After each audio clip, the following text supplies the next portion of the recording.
Hi, and welcome to Color Your Home Happy. I'm Justine, founder and creative mind behind Rainbow Shaker, a colorful interior design studio in London. My goal is to spread joy and happiness through the design of cheerful interiors. If, like me, you think that we need a colorful bubble to escape the daily gloom, then this podcast is definitely for you. Each episode, I will be welcoming well-known guests from various colorful backgrounds. You won't find us speaking about the right way to use colors. In this podcast, I want to help you trust your intuition and give you all the confidence you need when designing interiors full of dopamine.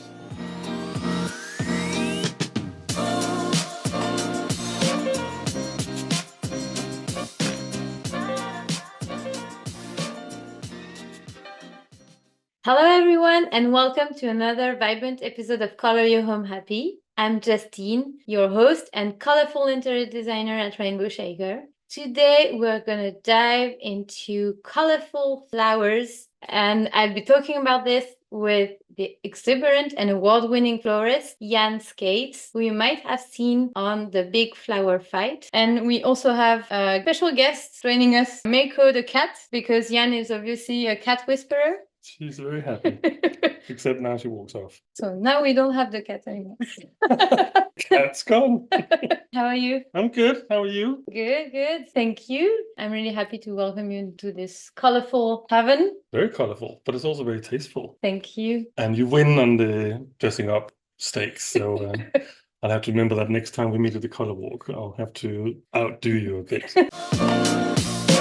Can you tell us a bit more about yourself, about your journey? So, as you know, I'm an events florist now, which basically means doing flowers for events in venues in London. So it's a lot about going into already existing interiors and adding sort of finishing touches. That's what I do now. But it's not what I trained as. I went to a very traditional art academy in Aarhus, second city in Denmark. So I trained as a fine artist to start with. And then the training was so old-fashioned and so uninspiring that I went through a real crisis with painting. So I gave painting up, and then I sort of traveled around Europe a bit, and I lived in Berlin and Paris. Not very long in Paris because I don't speak French at all. Were you scared I'm going to ask the question in French?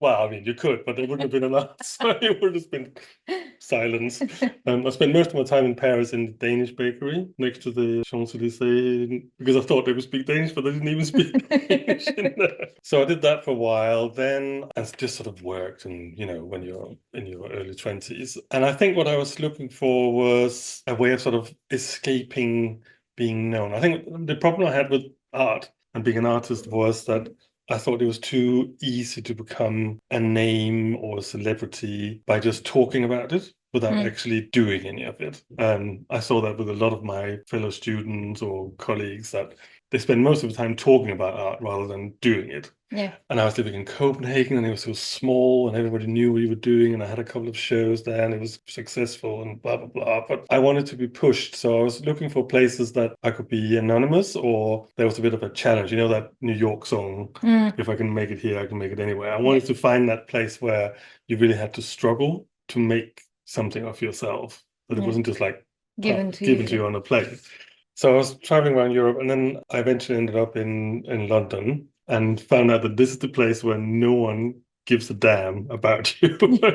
And you can prove yourself, and you can be fantastic again and again and again. It's forgotten the next week. Yeah. So I thought, that's great. I like that. So went back to Copenhagen, sold everything, moved over here, just sort of jobbed around, partied. This was in the early 90s. Soho was just turning super gay. Talk about rainbows.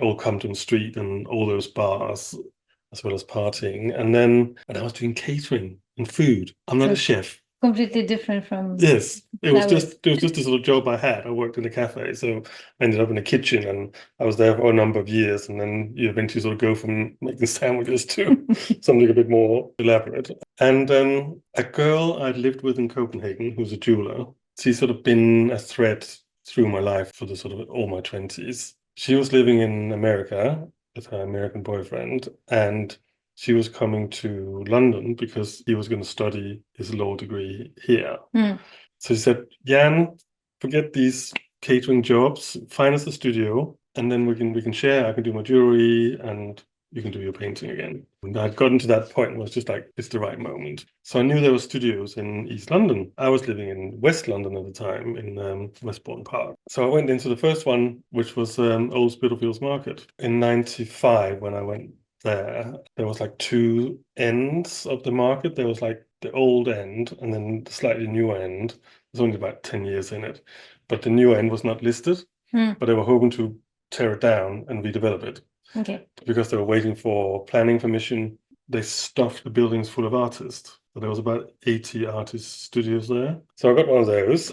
We weren't bothered about daylight, so we had a basement one. And she was sitting there. Good thing about sharing with jewelers, they only need about this much space. I could have the rest. To finance this artist studio, I thought, well, I better get a job. So I'd seen that there was a florist shop in the market.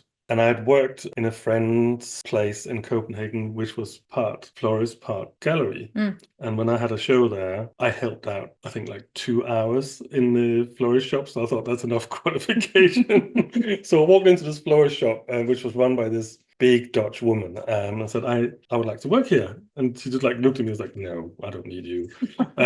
But my boss might do. So it turned out that she had a wholesale business sort of backing her. It was this Turkish guy who had this little wholesale business under these railway arches. And the job was to turn up and write out all the names and the prices and price tags and stick them in and then serve the customers once a week. I think Ali could see that I had a bit of a flair for or I was interested. I think it was just the fact that I was interested for the flowers. And at the end of the week, he would get rid of everything in his wholesale at a market stall just to clear everything and start fresh again on a Monday. So he wanted little bunches made up. So that was like my first flower challenge, to put 5 stems together in a sleeve that looked interesting, which is actually quite an interesting starting challenge if anyone wants to try that sort of thing out, because it's all about mass and interest, and you can't just take 5 roses and put in a sleeve because they're going to rattle around and it's not going to look very much in a big sleeve like that. You need something to fill it out and have look into the volume. Yes, you need volume, interest, different shape, that sort of thing. And then eventually I started up doing the flower market for him. So I did a market stall in Camden, very briefly, Greenwich for years on a Saturday, and Spitalfields on a Sunday. I basically was on one of the stalls that started the Sunday market there. And that was great fun. East London was just so exciting anyway, especially that area, because there was a lot of young British artists, the whole YBA movement. A lot of them came to my stall on a Sunday. Then eventually the planning situation changed in Spitalfields, and they was given the go-ahead, you can do what you like. And so we were all chucked out, all of us artists, in 97, 98. And then because the market authority both knew me as a tenant and as a stall holder, they thought, well, maybe we can, now we kicked him out of one, maybe we can offer him a shop or something. So around 2000, me and Charlotte again got a shop in Spitalfields Market called Bespoke, because everything in it was bespoke, even her jewelry. And also I come from like a family of bespoke tailors. So it was sort of a slight nod to my background. So both your parents were tailors? My granddad was, and my mother and my grandmother were. My dad went into sort of graphic design. He was in the artist path, kind of. Yes. They were a young couple. They were 18 when I came along. So my entire childhood is just surrounded by sewing machines, paint brushes, canvases. It was basically, I was brought up by children, basically, who liked playing. And so, I was running around as a kid, like in little sort of suits and things. And that was my normal. So anyway, I told you it was going to be very long-winded. So I eventually got this shop. And we were lucky because the day we were decorating before we were opening, me and Charlotte, a restaurant opened across the road, and they came and asked us if we wanted to do the flowers. The rent was paid before we even started opening. And then after maybe 6 months, these 2 girls walked in and said, we are doing the opening party for the Lion King, and we know that you've got some connections to wholesale. Could you do us a good deal on the flowers? And I said, yeah, okay, I'll do you a good deal on the flowers. Got the flowers, they went and did the thing, brought the boxes back the next day, and I was like, so how was it? it. And I said, oh, it's the worst flowers known to man. And I said, why did you just ask me to do it? And they were like, well, do you do that kind of thing? And I said, well, you're in a flower shop. So yes, so I started doing events floristry. You're also a fellow color lover, participated in the color walk a lot of time. Is there sometimes when you're arranging flowers that you're going to be attracted more to a certain color palette? So with flowers, it's very much for me a sort of seasonal thing. Mm. And also because I'm lucky enough to have a garden, I like sort of picking what's seasonal, what's around. And it's always a great joy to go to the flower market and see what's just come in. Mm. You know, when that first peony arrives or the first sweet peas arrive, that's so exciting. I like turquoise.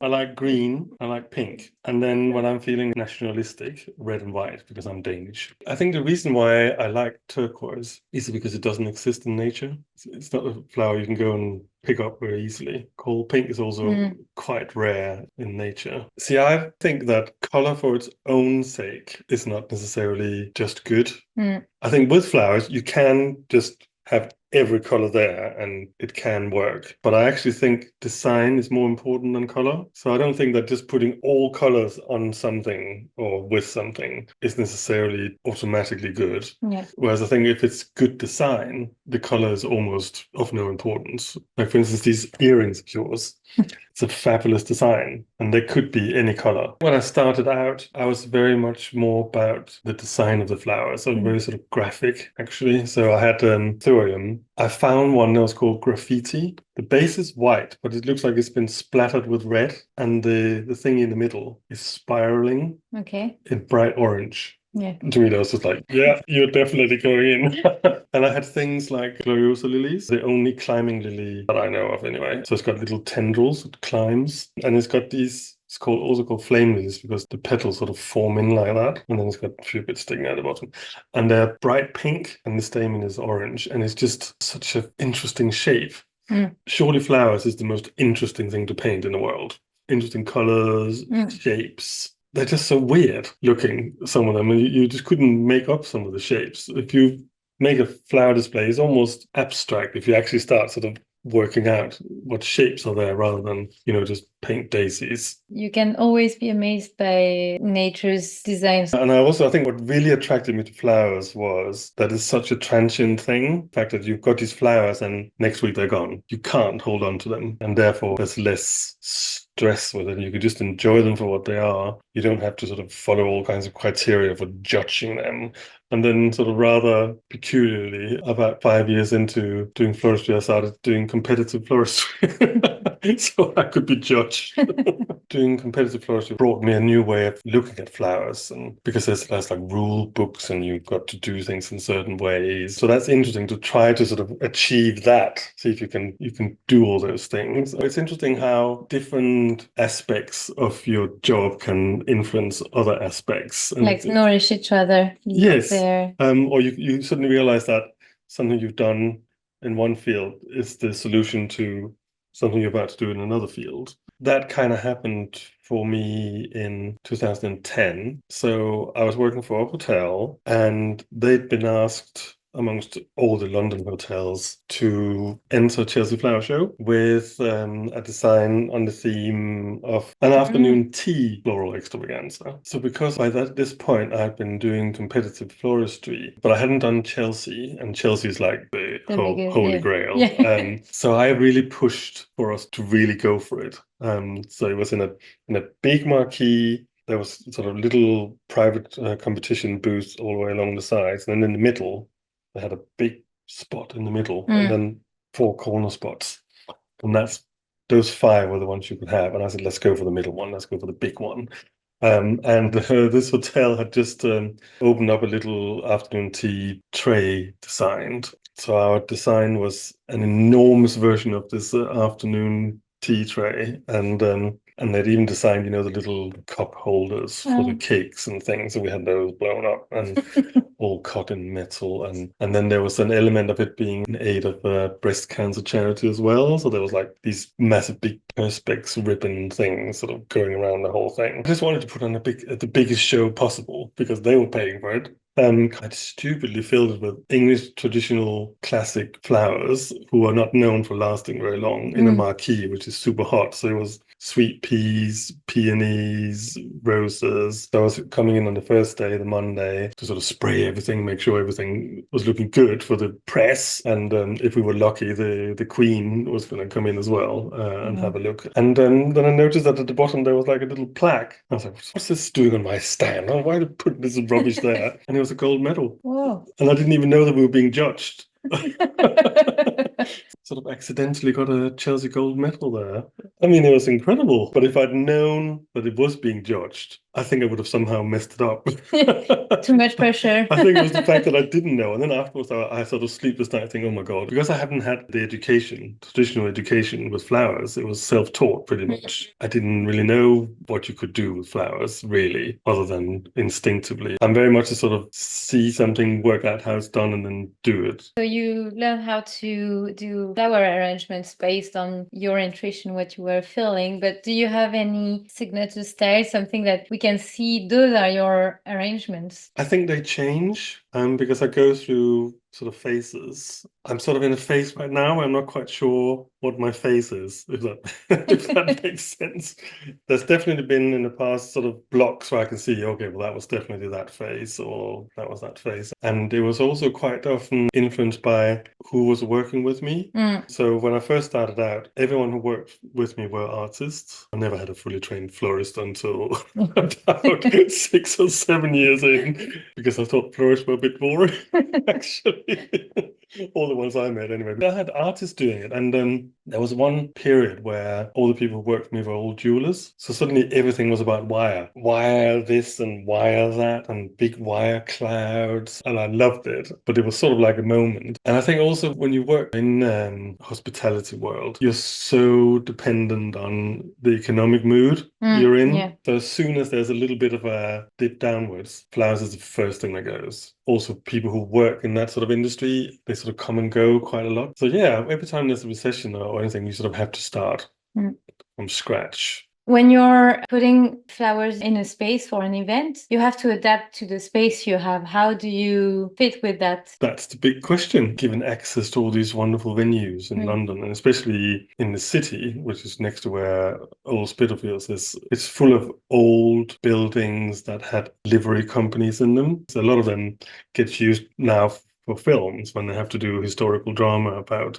ballrooms in Buckingham Palace. And then contrasting with that, there will be things that have been built after the war. And I like that contrast. And some days you'll go into an old building with a sort of gold and grandeur. And then the next day you go into something like the Barbican, which is all about cement and grey and straight lines. And I like that challenge to be able to sort of go in anything. I mean, it's finishing touches. It's not like you go in and recreate a room completely unless there's a massive budget for it. It's sort of like a balance. You've got to make sure you don't just come in there and command the space. You know, come in and say, I want the biggest thing everywhere. There won't be anything other than flowers and plants here. I think it's a lot about finding the right spots. The traditional function of flowers at the events is to sort of guide the guests through to where they're meant to be going. And so traditionally you would have something at the entrance, bottom of the stairs, top of the stairs, in front of the ballroom kind of things. There's a bit of that sort of knowing you're in the right place because you've come somewhere and it's decorated. And then it's really sort of a free-for-all. It's sort of a lot about the brand or the client. Have they got any colors? Once you've figured out where everything is going, it's first about color. So have you got a color scheme? Do you have a brand color? All that kind of thing. Let's say the brand color is blue and the event is in February, then you're in luck because there's lots of blue flowers in the springtime. If it's in November, then you're a little bit stuck because there aren't any blue flowers except delphiniums. So you have to sort of weigh that up. So are these the colors that they want achievable in something that makes sense or is nice? Then you start thinking about volume. How big do you want these things to be? What's the quirkiest space you've done? Oh God, there's so many. I mean, I've photo shoots. I've done like a complete office setup with plants and goldfish bowls and whatever you can think of in an office in the middle of a field. That was quite a challenge. And something like a Tower Bridge You know that above Tower Bridge at the top, there's like a viewing bit that goes the entire length Yeah. of the bridge. That's an event space Wow. that Okay. you can only get to when they've chucked everybody out of there.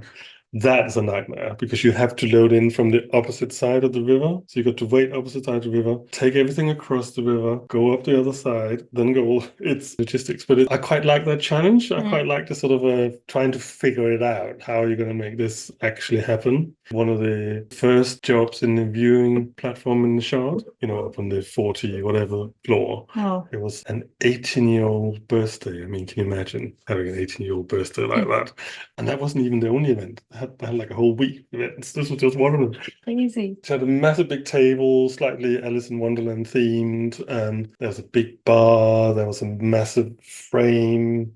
You could have your picture in for the flowers. There was pedestals everywhere. So I've got a potential big project coming up, which I'm not really allowed to talk about, but it's in a big church. Interesting. They've asked someone who we all know, but I can't tell you who it is, to design the whole thing. And I've been asked to maybe make it happen. So we'll see. And there will be a lot of logistics involved with that. That should be next year. So stay tuned. Stay tuned for that one. My goodness. I would have liked to have done more with interiors. I have never really fully done my own places up to a sort of a proper, what you call it, interior style level. It's always been sort of just about okay, but it's never had that sort of extra little drizzle of interior design magic dust over it. For people who think that florists have flowers at home all the time, I only have the flowers that's just come back from some event or something. It's not completely filled with flowers, like flower walls. Yeah, hanging ceiling flowers. I was imagining that. No, it's not like that at all. In fact, when I got married, it was a very small thing in a registry office kind of thing. And the only flowers we had, you know, it was quite elaborate, but it was these big rose balls and these freestanding perspex containers that I designed. There was like 10 of them around the house, but that's only because they'd just been out on a job the day before. So what's your most fun projects? And then what is fun for you in terms of interior design? I like when the client is as crazy as I am. And I like to have a client that is like pushing me over my boundaries. I still have something where I'm like, okay, I'm working with a client. I'm going to be a bit more toned down and still do something that is unique. And right now, make the first move. Yeah, right now I am actually working on a hotel project in Paris. And it's funny because the owner loves flowers. So he does his own floral arrangement. The hotel is gonna be kind of a concept hotel where he's selling his flowers, but it's not natural flowers, plastic flowers. And he wanted his whole hotel to be covered in flowers. So we created ceilings. I mixed it up with wallpaper, flower accessories. And for me, it was really hard because I'm not really kind of a maximalist in terms of arrangement. I'm more of a minimalist, but I love to use bold colors to highlight or to create zoning. You step in and it's just like colors, flowers everywhere, and there is neon as well. There's like, it sounds like my crazy. kind of place. It's really crazy. Yeah, I when think is the opening? We'll have a big reopening for September for the design week, and we will do a break in September because we've done the lobby and all that, and after we'll be doing all the rooms. That sounds fun. Yeah, that's really fun. That sounds like my kind of hotel and brief.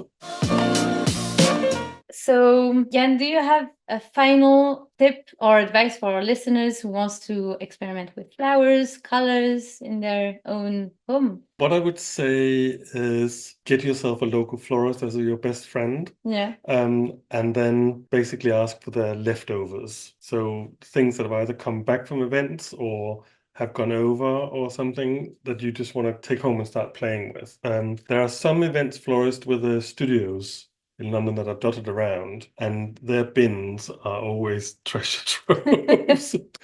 Also, going to the flower markets, like the wholesale place, if you go sort of late on a Saturday, there's usually loads of things being chucked out anyway. If you just want to sort of have lots of materials and lots of things to play with, because flowers is a luxury product now, quite expensive. It's still cheaper than decorating your whole house, for instance. Buying furniture. Yeah, and it's transient, so if you do something, if you don't like it too much, doesn't matter, it'll be gone next week. You don't have to look at it again. And that's how you can also incorporate a bit of color in your home, because you can have this just for the moment, try different colors and then see how it works with the space. Brilliant point and good idea. Find yourself a little spot in your home that works, that's interesting. Mantelpiece, we don't have those. Alcoves, we don't all have those. But a little spot, like a little shelf maybe, with some interesting colors, and then maybe try compositions on that. Still life doesn't have to be just flowers. It can be different containers, it can be inanimate objects or shells and things. Just have like a little corner and then play with things. Sometimes you only need one flower and then you can play with props. Yeah. So I would treat flowers like another ornament, like you've got on your shelf or something, but put them together in interesting ways. Yeah, you can play, experiment, and see how it works. It's basically about, you need to learn what works together, how long things last, how to look after things, and finding your own style sort of almost comes down the line. You need to just try out lots of different things and just sort of enjoy. In interior design, when you do mood boards, I suppose that's kind of how you put things together to see what works, isn't it? Yeah, sort of how you feel about everything working, the combination and everything. Yeah, it's exactly like that, yeah. And how can our listeners contact you? Do you have an Instagram account, website? I have. It's all terribly straightforward. It's my name. So on Instagram, Jan Skates. I've got the Jan Show on YouTube. I've got a website, Jan Skates. Put in Jan Skates on Google and they can't miss you. Lots of stuff will come up. If you put Jan Skates into Google, you get lots of me, and then you get some Chinese skaters. It's sort of 50-50. Well, thank you, Ian, for coming here today and talking about colors and flowers. And thank you for joining us on this colorful episode. I hope we'll be seeing you soon for a vibrant episode of Color Your Home Happy. Bye! Bye! Thank you so much for listening. If you enjoyed this episode and you'd like to help support the podcast, don't hesitate to subscribe, rate, or review on the different listening platforms. To say hello and get all the latest from me, you can follow me on Instagram at rainbow.shaker. And if you want to check out my services, you can go to my website, www.rainbowshaker.com. Thanks again, and I wish you all a very colorful day. See you next time!